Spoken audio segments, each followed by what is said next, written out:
खतरनाक ताबूत। राज को साथ लिए दरवाजे की तरफ बोलता हुआ बढ़ा। मैं दौड़ता हुआ बाहर निकला। यश हांफता हुआ राज को बता रहा था, मैंने तेजू बाबा को भी नहीं पुकारा, खुद ही हवेली से निकलकर फाटक की तरफ लपका। फाटक खोलकर जब मैं सड़क पर पहुंचा तो गाड़ी कुछ आगे निकल गई थी। उसकी स्पीड कुछ ज्यादा नहीं थी, पुरानी सुजुकी है। मेरे चीखने चिल्लाने पर उन्होंने मुझे बैक मिरर में देख लिया होगा। उन्होंने गाड़ी रोकी और रिवर्स करके पीछे आए। कौन लोग हैं वो? राज को मुश्किल से बोलने का मौका मिल सका, क्योंकि यश बहुत तेजी से बोलता ही चला जा रहा था, जैसे वो पूरी दास्तान एक सांस में ही सुना दे। गांव के ही लोग हैं, यश ने हवेली से निकलते हुए कहा। वो लगभग दौड़ने के अंदाज में चल रहा था। गांव वालों के लिए शहर से सामान लाना ले जाना ही उनका कारोबार है। वो खाद लेने शहर गए थे, बारिश की वजह से लौट नहीं सके। अब मौसम ठीक हुआ तो इतने में तेजू बाबा का सामना हो गया। उन्हें देख हैरत से बोला, क्या पैदल ही जाएंगे साहब? उसका सवाल सामान की वजह से सही ही था। नहीं, ये गाड़ी गांव की तरफ जाती दिखाई दे गई थी खिड़की से। उसने तेजू बाबा को भी वही जवाब दिया जो वो राज को दे चुका था। अब वे हवेली से बाहर निकल रहे थे। मैंने इन्हें अपनी प्रॉब्लम बताई। यश ने आगे बताया, गांव के लोगों की आदत अच्छी होती है। वो मेरी परेशानी जानकर मुझे अपने साथ ले जाने के लिए तैयार हो गए। उन्होंने पूछा जरूर था कि मैं उधर क्यों जा रहा हूँ। मैंने उन्हें बताया, मुझे फिल्म बनानी है, वहाँ लोकेशन देखने जा रहा हूँ। ये बात सुनकर वो और भी खुश हो गए। उनका गांव फिल्म में दिखाया जाएगा, ये उनके लिए गर्व की बात होगी। वे हवेली के फाटक तक पहुंच गए थे। तेजू बाबा भी साथ साथ था। खुले हुए फाटक के बाहर सुजुकी खड़ी हुई थी। वो लोग सुजुकी के बाहर खड़े थे। उनमें से एक नौजवान लड़का और एक अधेड़ उम्र का आदमी था। नौजवान शर्ट पैंट पहने हुए था, लेकिन अधेड़ उम्र का आदमी देहाती तर्ज के लिबास में था। शायद वो बाप बेटे हों।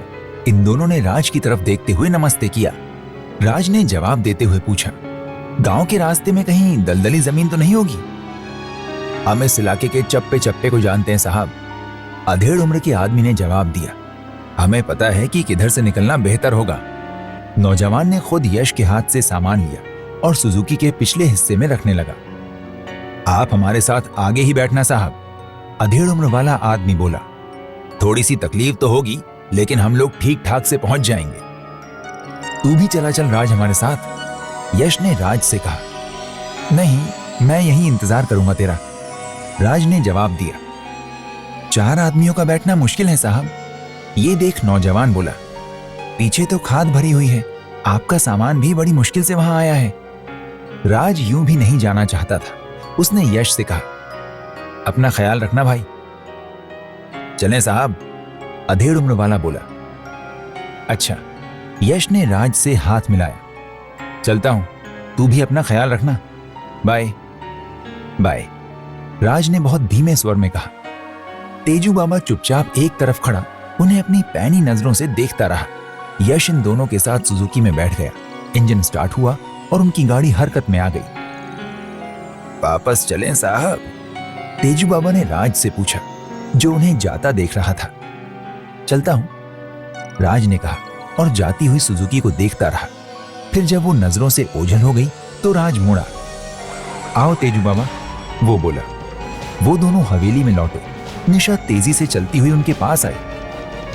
आखिर चला ही गया तुम्हारा दोस्त, वो बोली। सुजुकी मिल गई उसे? तुम्हें कैसे पता? राज ने पूछा। मैं खिड़की में से देख रही थी, उसने कहा। खाना कब खाएंगी बिटिया रानी? तेजू बाबा ने पूछा। अभी तो नहीं, निशा बोली। जब भूख लगेगी तो बता दूंगी। तेजू बाबा सिर हिलाकर वहां से चला गया। आखिर वो तुम्हें अकेले छोड़कर चले ही गए, निशा मुड़ते हुए बोली। राज उसके साथ चलते हुए बोला, जब वो कमरे में आया था तो तुमने उससे कहा था कि तुम्हें उससे कुछ कहना है, लेकिन वो तो रुका ही नहीं, निशा ने जवाब दिया। क्या कहना चाहती थी तुम? राज उसे देखते हुए बोला। मैं उसके दिल से उसका डर निकालना चाहती थी, निशा ने कहा। किस तरह? राज ने सवाल किया। मैं बताती कि कल रात मैंने उसके साथ एक शरारत की थी, निशा ने कहा। यानी तुम ये बात मान लेती कि वो तुम ही थी? राज ने उसकी आंखों में देखते हुए सवाल किया। हाँ, निशा ने हामी भरी। वो मानता ही नहीं कि तुमने उसके साथ सिर्फ शरारत के ख्याल से वो हरकत की थी। उसके बाद मैं उसे ड्रैकुला की हकीकत भी बताती। ये कहाँ ले जा रही हो? राज चौंक कर रुका।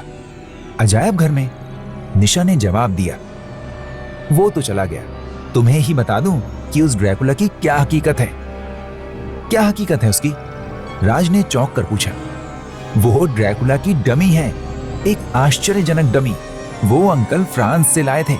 जब मैं यहाँ आई थी ना, तब भी मुझे मालूम था। जब मैंने यहाँ आने का इरादा किया, तभी अंकल ने मुझे बता दिया था कि कहीं डर के मारे मेरा हाथ फेल ना हो जाए। निशा हंसी। ऐसी डमी? राज के स्वर में शक था। हाँ राज, निशा ने जवाब दिया। 2 स्प्रिंग हैं जो ताबूत का ढकना खुलने से उसे उठा देते हैं, लेकिन बहुत कम समय के लिए। डमी फिर लेट जाती है और एक तीसरे स्प्रिंग की वजह से ताबूत का ढकना खुद बंद हो जाता है। जब तुम्हें यह सब मालूम था तो तुम क्यों डरी थी? राज ने सवाल किया। सिर्फ दिखावे के लिए, निशा मुस्कुराई। असल में मैंने वो हरकत ही इसलिए की थी कि यश के बारे में अंदाजा लगा सकूं। क्या अंदाजा लगा सकूं? राज ने उसकी आंखों में देखते हुए सवाल किया। क्या होता है आगे सुनते रहिए सिर्फ ऑडिटेल्स पर।